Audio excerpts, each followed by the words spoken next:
In February of 2020, I went vegan for the first time, which I followed very strictly for those first 6 months. But soon after that first COVID lockdown ended and things began to open up again, I began to reintroduce meat into my diet. Even though I've significantly reduced my meat intake over the last 5 years, I have often struggled to completely commit to a fully plant-based diet like I did in those first 6 months. The reason I went plant-based initially all those years ago was because I saw the Game Changers documentary. The point that documentary was trying to make was regarding the athletic performance abilities of those on the plant-based diet. As someone who's been into running for a very long time, I figured I'd give it a go. Even to this day, that is one area where I have not failed to commit to the plant-based diet. During those months of lockdown, when I was fully plant-based, my running capability was some of the best it has ever been. So much so that even when I have a half marathon or a marathon coming up, the month or two preceding that event, I will commit to the plant-based diet because I know I feel so much lighter and just running is just easier when I have plants flowing through my system.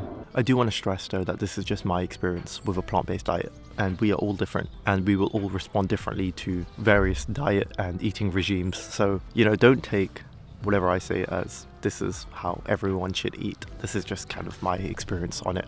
However, the area I struggle with most is more around when I'm going abroad and I'm trying to, experience that culture. Food is honestly one of the best ways to connect to a culture and connect to its roots and just, understand what life is like there. As I have, matured on this plant-based diet, I have started to account for more of the ethical and spiritual reasons of just eating plants versus eating meat-based products. I know inherently from an ethical perspective, eating meat isn't great. And whilst I do love the health benefits, my understanding of it has, evolved to incorporate more of the ethical concerns that come with a plant-based diet. I'm not a religious person per se, but I definitely do believe in vibes. To some extent I am a bit more spiritual.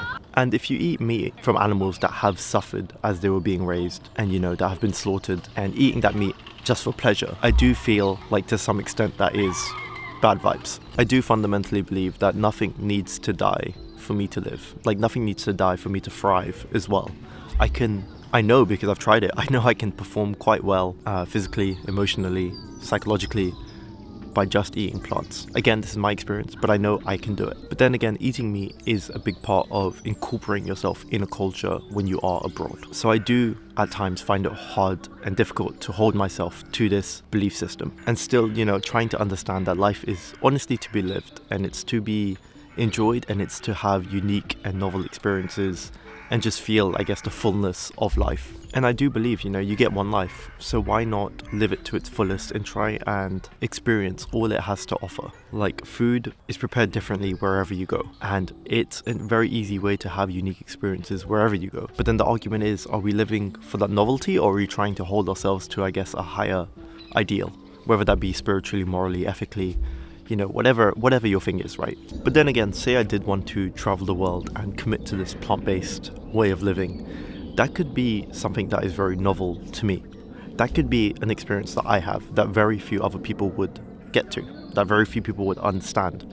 But at least, it's my own interpretation of the world. And there's something nice about that thought as well. But at least at the end of the day, I would have experienced things my way. I would have experienced them as an individual, and that would have defined a unique life for me, as opposed to just having a similar experience to everyone else. And there's nothing wrong with that. Like, you don't have to just try and be different just for the sake of trying to be different. But I'm saying if you're committing to a certain way of life and you want to try and do that as often as possible, then it's also quite unique and expressive of who you are to try and phase that into your life at every possible opportunity. Exploring that side of a culture is something that you can do for yourself. It doesn't have to be the same as what everyone else has done.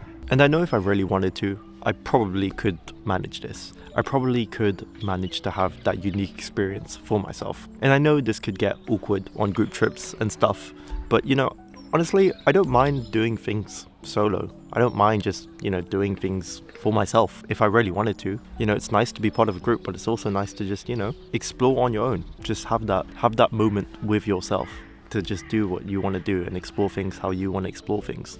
And I do think I am happy to adopt that level of independence. Sometimes the path less traveled if it truly aligns with you, is definitely worth taking. Even though it might be a bit awkward and a bit uncomfortable, at least at the end of the day, you're content with who you are.